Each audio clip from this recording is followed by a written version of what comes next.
هنعمل فطيره بالسكر. نقطع حته فطيره كده كمان كده في طبق صغير، نشيل دي بقى كده ونجيب طبق بقى نسيح فيه حته زبده صغيره كده زي ما انتم شايفين، نلف بالزبده عليها كده من كل حته، نحط بقى معلقه سكر تحت كده.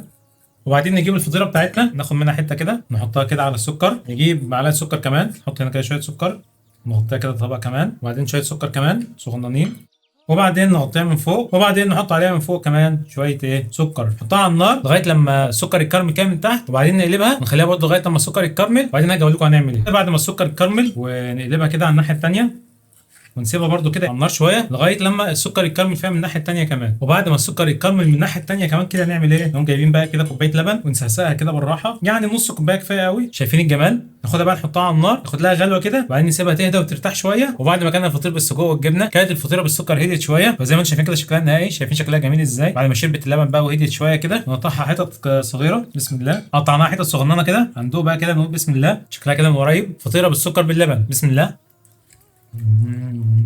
طعمها يجنن، شايفين الجمال؟ والله طعمها يتقال في شعر.